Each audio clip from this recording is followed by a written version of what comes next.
اس واقعے کا تعلق میری مرحوما بھابھی سے ہے، بلکہ یہ بھابھی شبنم ہی کی کہانی ہے۔ ان کا اصلی نام تو شمیم تھا، لیکن انہوں نے بعد میں شبنم رکھ لیا تھا۔ نام کی تبدیلی بھی ایک مجبوری تھی، کیونکہ جب کوئی اپنی شناخت کھو دیتا ہے تو پھر اس کا اصل نام بھی بوجھ بن جاتا ہے۔ جب میری نئی شادی ہوئی، میرے شوہر ٹرک چلاتے تھے۔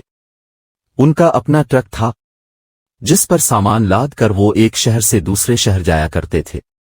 یوں انہیں اپنے وطن کے کونے کونے پھرنے کا موقع ملا۔ ایک بار وہ ٹرک لے کر میاں والی گئے، وہاں سے کچھ سامان لا کر پشاور جانا تھا۔ پشاور پہنچ کر سامان اتارا تو ایک واقف کار امان خان مل گیا۔ یہ ہوٹل پر بیٹھے کھانا کھا رہے تھے۔ امان خان سے پرانی جان پہچان تھی، وہ ڈرائی فروٹ کا تاجر تھا، کئی بار اس کا مال کراچی پہنچایا تھا۔ اس نے خیر خیریت حال احوال کے بعد کہا، یار میرے ایک علاقہ دار آدمی کا کام ہے، کیا تم یہ کام کر دو گے؟ کیا کام ہے اور مال کہاں پہنچاتا ہے؟ ملتان پہنچاتا ہے۔ مال نہیں ہے، بس 2 سواریاں ہیں، آج کوئی سواری نہیں اور ان کا ملتان جانا ضروری ہے۔ ہاں کیوں نہیں، میں ملتان ہی جا رہا ہوں، سواریاں ساتھ اٹھا لوں گا، راستہ میں چیکنگ ہوئی تو کہہ دوں گا کہ میرے اپنے بال بچے ہیں۔ ٹھیک ہے، امان خان نے جواب دیا، تم کھانا کھا لو جب تک میں سرور خان کو لے کر آتا ہوں۔ چند منٹ میں لوٹ آیا۔ اس کے ساتھ ایک آدمی تھا، یہ سرور خان ہے، اس کے چھوٹے بھائی کی ملتان میں نوکری ہے، ان کی نئی شادی ہوئی ہے، اپنی بھابھی ساتھ لے جا رہا ہے، ان کو تمہارے ساتھ جانا ہے، ملتان پر جہاں کہیں اتار دینا۔ ٹھیک ہے خاور صاحب، سرور خان نے مشکور ہو کر کہا۔ ٹھیک وقت پر سرور ایک لڑکی کے ہمراہ اڈے پر آ گیا۔ خاور یہ دیکھ کر حیران رہ گیا کہ اس کے ساتھ لڑکی بمشکل 12 برس کی تھی، تاہم ایک نظر کے بعد اس نے دوسری نظر اس پر نہ ڈالی کہ یہ ایک معیوب بات تھی۔ ہمارے وطن کے پسماندہ دیہاتوں میں لڑکیوں کو کم عمری میں بھی بیاہ دیا جاتا ہے، تاہم اس لڑکی اور سرور کی عمر میں فرق واضح تھا۔ لگتا یہی تھا کہ وہ اس کے چھوٹے بھائی کی منکوہا ہی ہے۔ خاور کا اس معاملے سے کوئی تعلق نہ تھا۔ امان خان لین دین کا کھرا تجارتی بندہ تھا اور اس سے پرانا تعلق بھی اس کی تجارت کی بنیاد پر تھا۔ اعتبار کر کے میرے خاوند نے اس کی استدعا پر ان لوگوں کو ساتھ لے جانے کی حامی بھر لی تھی۔ لڑکی نے چادر سے خود کو اچھی طرح ڈھانپ رکھا تھا، صرف چہرے کا تھوڑا سا حصہ ظاہر تھا، جس کو دیکھ کر لگتا تھا کہ لڑکی نو عمر ہونے کے علاوہ خوبصورت ہے۔ اس ایک جھلک کے بعد خاور نے اس بچی کی دوسری جھلک نہیں دیکھی۔ وہ خود ڈرائیونگ سیٹ پر بیٹھ گیا، معاون ملازم کو ساتھ والی نشست پر بٹھایا، جبکہ سرور اور اس کے ہمراہ آنے والی کو اس نے پچھلی سیٹ پر، جس کو ٹرک ڈرائیور چلتے ٹرک میں سونے آرام کرنے کے لیے استعمال کرتے تھے۔ ساری رات کا سفر طے کر کے یہ لوگ صبح ملتان پہنچ گئے۔ ابھی اندھیرا باقی تھا۔ رات بھر ٹرک چلا کر خاور بہت تھک چکے تھے، وہ اب آرام کرنا چاہتے تھے۔ معاون ملازم نے کہا، اتار دو استاد جی، میں خود گھر چلا جاؤں گا۔ اب ان دونوں سواریوں کو بھی اتار کر خاور نے گھر آنا تھا۔ ہمارا گھر شہر سے کچھ اور آگے ایک مضافاتی بستی میں تھا۔ چونکہ لڑکی ہمراہ تھی اور وقت ایسا تھا کہ ابھی صبح کا اجالا بھی اچھی طرح نہیں پھیلا تھا، خاور نے یہی مناسب خیال کیا کہ الف ڈے پر اتارنے کی بجائے وہ ان لوگوں کو ان کی منزل کے قریب اتار دے۔ اس نے سرور خان سے پوچھا، آپ لوگوں نے کہاں اترتا ہے؟ جگہ بتا دیں تو آپ کے ٹھکانے کے قریب ہی اتار دوں گا۔ سرور نے بتایا کہ فلاں جگہ پہنچا دو، آگے ہم خود چلے جائیں گے۔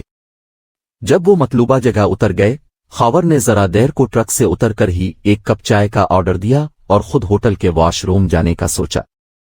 اس کی دونوں سواریاں سڑک پر پیدل چلتے ہوئے ایک قریبی گلی میں مڑ گئیں۔ خاور کو خیال آیا کہ سرور نے ایک بیگ اسے دیا تھا جس میں ان کے کپڑے یا شاید ضرورت کا سامان ہوگا۔ وہ بیگ تو انہوں نے طلب نہیں کیا۔ خاور چائے خانے سے دوڑ کر سڑک کی طرف گئے اور بیگ اٹھا کر دوڑ لگا دی تاکہ اپنی سواریوں کو آواز دے کر روک سکیں کہ اپنا سامان تو لے لیں۔ جب خاور گلی کے سرے تک پہنچے دیکھا کہ وہ گلی کے آخری کونے پر تھے اور وہاں ایک مکان پر دستک دے رہے تھے۔ ذرا دیر بعد دروازہ کھلا اور وہ اندر چلے گئے۔ خاور نے اطمینان کا سانس لیا کہ گھر دیکھ لیا ہے۔ وہ گلی پار کرنے کے بجائے ٹرک کی جانب لوٹ آئے اور چائے خانے کے واش روم میں چلے گئے۔ حاجت سے فارغ ہو کر منہ ہاتھ دھویا۔ اتنے میں چائے کی ٹرے ٹیبل پر موجود تھی اور ایک چھوٹا ان کا منتظر تھا۔ सोचा चाय पीकर बैग पिछली सीट से उतार लूंगा और फिर इस सामान को सर्वर के हवाले करने मज़कूरा मकान पर चला जाऊंगा। खावर ने चाय के बाद आराम किया और पाँव में चप्पल पहने सामान देने चल दिए। किस्मत खराब के चप्पल में से कांच पाँव में चुभ गया, वर्खों बहने लगा। जब दरवाजे पर दस्तक दी, दर्द से जान निकली जा रही थी। कुछ देर तक बार बार दस्तक देने के बाद दरवाजे पर एक निहायत हुसैन दोशीज़े आंखें मलती हुई आई और दर को जरा सा खोल करके बोली, कौन है? क्या नाम है? सरवर खान का ये बैग है, इसको दे दें। नफरत से वो लड़की अंदर चली गई। पाँव में दर्द से टीसें उठ रही थीं, खून बह रहा था। वो सरवर खान को आवाज लगाते हुए दरवाजे से अंदर चले गए। लड़की तो कमरे में जाकर गायब हो गई, लेकिन एक बूढ़ी औरत सहन के कोने में बने गुस्ल खाने से निकली और पूछा, क्या बात है और आप कौन हैं? ऐसे क्यों अंदर आ गए हैं? खाला जी, मैं सरवर के पीछे आया हूं, उसका सामान मेरे ट्रक पर रह गया था, ये लीजिए। खावर ने बैग उसकी तरफ बढ़ा दिया।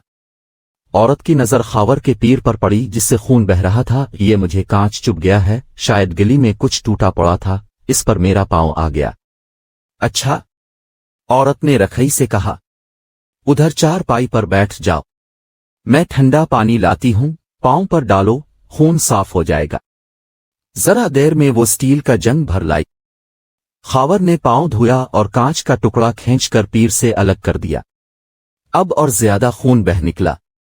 खालाजी, कोई कपड़ा होगा पट्टी बांधने को? हाँ, ठहरो। वो अंदर गई और एक साफ सुथरी पट्टी ले आई। शीशी में जख्म को धोने का जरासीम किश महलूल भी था। सरवर खान कहाँ है? जरा उसे भेजिए। वो चला गया है, इसे कोई जरूरी काम था। अच्छा। खावर उठने को हुए तो औरत बोली, लंबे सफर से आए हो, पांव भी जख्मी है, जरा सा बैठ जाओ, जख्म रिसना बंद हो जाएगा, फिर चले जाना। वो बर्फ की कुछ डिलियां एक बर्तन में डालकर लाई थी। ये जख्म पर फेरोगे तो खून थम जाएगा। खावर को काफी तकलीफ महसूस हो रही थी। उन्होंने औरत की हिदायत से जख्म पर बर्फ का ठंडा पानी डाला और पट्टी लपेट ली। जर देर बाद तकलीफ कम हो गई और जख्म भी रिसना बंद हो गया। अब इस जख्मी पांव से कैसे चलोगे? पांव पर दबाव पड़ेगा तो खून फिर बहने लगेगा। कांच निकल गया है, बस अब अड्डे तक किसी तरह चला ही जाऊंगा। इतने में औरत ने आवाज दी, बेगुमा उधर आओ, एक कप चाय का बना कर ला दो, चाय पीने से इनको आराम मिल जाएगा। ये हमारी रेशम का बैग पहुंचाने आए हैं। सरवर खान लाना भूल गया था। अब बूढ़ी औरत पास ही चारपाई पर बैठ गई और चाय का इंतजार करने लगी। जरा देर में वही लड़की जिसने दरवाजा खोला था चाय के 2 कप ट्रे में रख कर ले आई और चारपाई पर उन दोनों के दरमियान रख कर चल दी। औरत के अंदाज और लड़की के रवैये से खावर ने समझ लिया कि ये किस किस्म के लोग हो सकते हैं। उन्होंने जानबूझकर जेब में हाथ डाला और सिगरेट की डिब्बी निकालने के बहाने नोटों की मोटी सी गड्डी निकालकर चारपाई पर रख दी। वो अंदाजा करना चाहते थे क्या वाकई ये इस कुमाश के लोग हैं कि जैसा उन्हें इस वक्त गुमान हुआ था। नोटों की गड्डी देखकर बुढ़िया की आंखों में चमक आ गई। उसने निहायत खुश इखलाकी से सवाल किया, तुम कौन हो बेटा? कहां से आए हो? और सरवर खान से तुम्हारी क्या जान पहचान है? खावर ने बेनियाजी से जवाब दिया, आंटी जी, वो मेरा पुराना वाकिफकार है, मैं इसका माल लाता ले जाता हूं। बुढ़िया ने माल का कुछ और ही मतलब लिया, गालिबन वैसा ही माल जैसा कि वो आज लाया था। तभी उसकी बाछें खुल गईं। वो कदरे खुश इखलाकी से बोली, बेटा कुछ खाओ पियोगे, नाश्ता करोगे? सुबह का वक्त है, सारी रात का सफर किया है, नाश्ता कर लो और थोड़ा सा आराम भी कर लो, घड़ी 2 घड़ी बाद चले जाना। खावर भी शायद यही चाहते थे कि घड़ी 2 घड़ी रुककर सरवर खान की हकीकत जान ले। औरत उनको अपने कमरे में ले गई और तख्तपोश की तरफ इशारा करके बोली, दम भर लो, यहां लेट जाओ, बहुत थके हुए लग रहे हो। खावर ने जानबूझकर नोटों की गड्डी सहन में पड़ी चारपाई से नहीं उठाई। चंद मिनट बाद लड़की जो चाय की ट्रे उठाने को बाहर गई वो गड्डी भी ले आई। खावर को देकर बोली, आप ये बाहर भूल गए थे। खावर ने लापरवाही से नोट लेकर जेब में डाल दिए। बूढ़ी औरत बाहर चली गई। वही लड़की नाश्ता लेकर आई और करीब पड़ी छूटी मेज पर रख कर बोली, नाश्ता कर लें। तब ही खावर ने कहा तुम भी बैठो। वो बिलाचू चरा पास पड़ी तपाई पर टुक गई, लेकिन इस बार उसका तासुर खुशगवार न था, जैसे बादल नखास्ता बैठ गई हो। सुबह से वो बुढ़िया के हुक्म से ही चाय और पानी वगैरह देकर गई थी। लड़की बेहद खूबसूरत थी लेकिन मलूल थी। शक्ल पर नागवारी का एहसास था, माथे पर बिल पड़ा हुआ था। खावर इस नगरी की रेत जानते थे। रखई से सलाम का जवाब देने वाली बुढ़िया की नोट की गड्डी देखकर बाछें खुल गई थीं। वो अब निहायत खुश इखलाकी से आओ भगत कर रही थी और अब इस लड़की के अंदाज बेगांगी से खावर को कुफ्त होने लगी थी। उन्होंने बुढ़िया से कहा, तुम्हारी लड़की खुश अखलाक मालूम नहीं होती। इस पर लड़की उठकर चली गई। इस बेतहजीब का तौर तरीका अभी तक दुरुस्त नहीं हुआ है। आदाब सिखाने की कोशिश कर रही हूं, दरअसल नई है। क्या ये आपकी बेटी नहीं है? वो सर झुकाकर और मुंह लटकाकर चुप रह गई। और वो दूसरी बच्ची जो अभी सरवर खान के साथ आई थी, इसका आज इस शहर में पहला दिन है, सफर से थकी आई थी, आते ही सो गई है। हाँ बच्ची है, आराम करने दो। ट्रक में सफर करने से बेआरामी बहुत ज्यादा हो जाती है। बुढ़िया समझ रही थी खावर सरवर खान का ही आदमी है जो उसका माल लाता ले जाता है, इसके धंधे से वाकिफ है। हालांकि खावर को यहां आकर इल्म हुआ था कि उसके काले करतूत किया है और वो वाकिफ कार था भी कब। उन्होंने तो अमान खान के कहने से इन लोगों को अपने ट्रक पर बिठा लिया था। खावर ने तकरीबन आध घंटे आराम किया। इस दौरान उनकी आंख लग गई और जब उनकी आंख खिली तो एहसास हुआ कि काफी टाइम गुजर चुका है। ट्रक अड्डे पर खड़ा था। जल्दी से चप्पल पांव में डालकर चलने को उठे तो बुढ़िया आ गई। क्या चल दिए? जी हां, बहुत वक्त हो गया है, पांव का दर्द भी मध्यम हो चुका है, अब चलूंगा। जो ही खावर कमरे से निकले बुढ़िया भी साथ दरवाजे तक आई। इसके पीछे बेगुमा थी जो अब बनी सनवरी उम्दा लिबास पहने थी, दुल्हन सी लग रही थी। वो बेहद दिलकश थी कि खावर के दिल में उतर गई। दोबारा जरूर आना। कब आओगे? बड़ी बी ने अपनायत से कहा तो खावर ने जवाब दिया, जब उधर से गुजरना हुआ इजाएगा। तभी लड़की पर नजर डाली। 16 सिंगार किए इनकी तरफ देखकर मुस्करा दी, लेकिन इसकी मुस्कुराहट जबरदस्ती की थी। मसनूई मुस्कुराहट, जैसे वो कोई खुफिया सा पैगाम दे रही थी। खामोशी की जबान में समझा रही थी कि मैं वो नहीं हूं जैसा तुम मुझे समझ रहे हो। मैं मजबूर हूं और हालात के जाल में फंसी हुई हूं। हालात के रहम व करम पर हूं। मेरी खबर लेने दोबारा जरूर आना। घर आकर खावर ने हर बात मुझे बता दी और बोले, नाजिया कोई ऐसी बात इस लड़की में जरूर थी जो रहम खाने पर मजबूर कर रही थी। अगर तुम इजाजत दो तो एक बार और वहां जाकर हालात जानने की कोशिश करूं। मैंने कहा कोई बीवी उसकी इजाजत नहीं दे सकती, मगर मैं आपको इजाजत देती हूं। हमारी नई शादी हुई है, 100 जीवन साथी को आजमाना भी तो चाहिए। बोले तुमसे मोहब्बत है तभी सब कुछ बताया है, ना बताता तो भी तुम्हें क्या मालूम होता। मर्द बाहर जाकर जो करे बीवी तो घर की चार दीवारी में वफा की देवी होती है। इसे क्या खबर क्या हो रहा है, लेकिन मैं ऐसा मर्द नहीं हूं। 2 हफ्ते बाद एक रोज मुल्तान अड्डे पर से ट्रक खड़ा किया तो घर जाने से पहले ख्याल आया बेगुमा को देखना चाहिए। कदम खुद ब खुद इस गिल्ली की तरफ चल पड़े। खावर ने इसी वक्त दरवाजे पर दस्तक दी। उधेड़ उम्र औरत ने दर खोला जो उनकी मुलाजमा मालूम होती थी। उसने कमरे में ला बिठाया, फिर बड़ी भी बरामद हुई और देखते ही उनकी बाछें खिल गईं। आओ बेटा, सदा आओ, तुम्हारा कब से इंतजार था।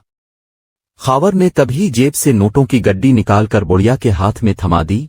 इसे रुकई गाक, फिर किसी दिन आकर ले जाऊंगा। अभी बहुत आगे जाना है, इतनी रकम साथ लेकर जाना नहीं चाहता। वापसी पर देखी जाएगी। बनाचू चरा वो रकम अंदर ले गई। थोड़ी देर बाद सनवरी बेगुमा बरामद हुई। वो खावर के साथ तन्हाई में बैठी रो रही थी। जर सी हमदर्दी पाकर ही इसकी आंखों के प्याले छलक पड़े थे। उसने बताया, जब मैं 9वीं में पढ़ती थी एक नौजवान के झांसे में आ गई, यूं सरवर खान के हाथ लगी और उसने मुझे इस औरत के हाथ बेचा। तब से यहां हूं, मजबूर ना रहती हूं। यहां से भागी भी तो किधर जाऊंगी। दुनिया तो जानवरों से भरी पड़ी है। खावर ने इसे एतबार दिलाया तो उसने बताया कि वो रहीम यार खान के एक गांव की रहने वाली है और कराची में वालिदैन अरसा कब्ल मेहनत मजदूरी करने आ गए थे। माँ कोठियों में काम करती थी तो बाप रिक्शा चलाता था। थोड़ी थोड़ी रकम जोड़कर वो सरमाया जमा कर रहे थे ताकि वापस गांव जाकर जमीन का छोटा सा टुकड़ा खरीद सकें और गुजारे का आसरा हो जाए। रहीम यार खान में मजदूरी तो मलती थी लेकिन देहात में रहने की वजह से बराए नाम उजरत मलती थी। भूखों मरते थे, गुजारा नहीं होता था। बीगुमा 6 बहन भाइयों में सबसे बड़ी थी और 9वीं में पढ़ती थी। माँ बाप चाहते थे कि मैट्रिक पास करे ताकि गांव जाकर किसी स्कूल में उस्तानी लग जाए। वो उसको कोठियों में झाड़ू पवंचे पर ना लगाना चाहते थे, क्योंकि इस काम के बहाने कुछ 9 उम्र लड़कियां भाग चुकी थीं। दौलत की चमक दमक दिखाकर कई ओबाश लोग उनको ले उड़े थे। लड़कियां तो नादान होती हैं, घर में पाबंद हों कि स्कूल जाएं। जब उनकी कच्ची उम्र उनको ऊंचे ख्वाब दिखाने लगे तो खतरात इर्द गिर्द मंडलाने लगते हैं। बीगुमा एक दिन स्कूल से घर आने को निकली तो रोड पर एक गाड़ी में बैठे नौजवान ने इसे अपनी जानिब मुतवज्जे कर लिया। इसके कदम जरा से डगमगा गए, दिल धड़कने लगा। डर कर उसने गिली में दौड़ लगा दी और घर के अंदर आकर दम लिया। बाप और माँ काम पर गए थे और छोटे बहन भाई मदरसे, तभी इसने घर का दरवाजा खूब अच्छी तरह बंद कर दिया। इसे खबर न थी कि वो नौजवान भी इसके ताक़ुब में घर तक गया था और उसका ठिकाना देख लिया। चंद ही दिनों बाद जब वो स्कूल जाने को निकली, गिल्ली के इख्तिताम पर 2 जवानों ने इसके मुंह पर हाथ रखा और करीब खड़ी गाड़ी में इसे धकेल कर वहां से हुआ हो गए। ये सरवर खान के आदमी न थे, लेकिन ये गिरोह गरीबों की लड़कियां अगवा करके वतन की आखिरी चोटी के पास पहाड़ों में लाता था और यहां हर जुमेरात इंसानों की मंडी लगती थी। सरवर खान के आदमी उधर से ही ये लड़कियां खरीद कर ले जाते थे, फिर उनको गलत धंधा करने वालों के हाथों फरोख्त करके दाम खड़े कर लेते थे। वो हमेशा छोटी बच्चियां और कमसुन लड़कियां खरीदता था ताकि आसानी से खौफजदा करके अपना मकसद हासिल कर ले। ये बच्चियां जहां बकती थीं वहां से निकल कर नहीं जा सकती थीं। अक्सर तो मोहब्बत का झांसा देकर अगवा करने वाले भी इस गिरोह के रुकन थे, जो उनको इस तक पहुंचा देते थे जहां से रास्ता कला जानी खलील को जाता था, जहां ऐसे ही अगवा शदा बिसियों लड़के लड़कियां मर्द और औरतें बिकते थे। बाकायदा मंडी लगती थी और दूसरे मुल्कों से भी खरीदार उनको खरीद कर ले जाते थे। बीगुमा की ज़बानी ऐसे इंकिशाफात सुनकर खावर के पैरों तले से जमीन निकल गई। बुढ़िया अंदर गड्डी से नोट गिन रही थी और दूसरे कमरे में बीगुमा अपनी गम्स वो दास्तान खावर कर बयान कर रही थी। क्या अब तुम वापस वालिदैन के पास जाना चाहोगी? नहीं, वो मुझे कबूल नहीं करेंगे। रिश्तेदार बाप और भाइयों के हाथों मुझे मरवा देंगे कि ये घर से भाग गई थी। अपनी दास्तान बताऊंगी, फिर भी वो यकीन न करेंगे। तब मैं कोशिश करूंगा। खावर ने कहा, कोशिश करने में क्या हर्ज है, करके देख लो। बीगुमा ने जवाब दिया। अगले माह खावर दोबारा वहां गया। बुढ़िया से कहा, तुम्हारी बेटी हमको पसंद आ गई है, मैं इससे शादी का आरज़ूमंद हूं, कितने में दोगी? उसने लाखों में कीमत लगा दी, मगर वो बीगुमा की आज़ादी की कीमत से ज्यादा न थी। फौरी तौर पर मेरे खावंद ने ट्रक फरोख्त किया और रकम बुढ़िया को देकर बीगुमा को घर ले आए। हमने इसके वालिदैन से राब्ता किया, मगर उन्होंने जवाब दिया, अब वो हमारे लिए मर गई है, वापस आई भी तो उसे हमारे लोग बेच देंगे। माँ ने खुफिया पैगाम भिजवाया कि बेहतर है वापस ना आए, आप लोग किसी अच्छी जगह उसकी शादी कर दें, मैं मिलने आ जाया करूंगी। अब बीगुमा की शादी का मसला था। उन्हीं दिनों कारगिल की जंग छिड़ी और मेरा भाई जो फौज में था जख्मी होकर आया। एक टांग उड़ गई थी, दुश्मन के गोले की जद में आ गया था। वो रिटायर कर दिया गया और बाइज्जत रिटायरमेंट के साथ काफी रकम भी माजूर होने की वजह से मिली। इसकी शादी का मसला था। जब ठीक होकर आया तो कड़ियल और खूबसूरत जवान होने के बावजूद माजूर था। बीगुमा ने इसे देखा तो उसकी आंखों में आंसू आ गए। तब मैंने पूछा, बीगुमा, क्या तुम मेरे भाई से शादी करना पसंद करोगी? उसने जवाब दिया, क्यों नहीं, आपने मुझे सहारा दिया है, मैं भी आपके भाई का सहारा बनूंगी। भाई को सरकार की तरफ से वाजिबात मिले, घर मिल गया और रकम को उन्होंने फिक्स करा दिया। वो रकम अलबत्ता मेरे खावंद को वापस कर दी। ट्रक बीच कर जिस रकम से उन्होंने बीगुमा को गंदे माहौल की नजर हो जाने से बचाया था। अल्लाह ताला असबाब खुद पैदा करता है अगर नियत नेक हो। खावर ट्रक फरोख्त करके बेरोजगार और बेदस्त पा हो चुके थे। इस रकम से दोबारा ट्रक खरीद लिया और अल्लाह ने बरकत दी। 1 से 2 फिर 3 ट्रक हो गए। मेरे भाई ने भी उनके कारोबार में हिस्सा डाला और मुनाफा में शरीक हो गए। यूं उनके हालात और अच्छे हो गए। ये बेगुमा की किस्मत थी। उनके 2 बेटे हो गए। बदकिस्मती से तीसरे बच्चे की पैदाइश पर वो जिंदगी की बाजी हार गई। नौमौलूद बच्ची मैंने गोद ले ली, बल्कि तीनों बच्चों की परवरिश की। मेरे भाई ने और शादी ना की और ये बच्चे ही उनके बुढ़ापे का सहारा हुए। बेगुमा का असल नाम शमीम था और भाई इसको प्यार से शबनम कहते थे, क्योंकि इसकी सूरत फिल्म स्टार शबनम से मलती थी।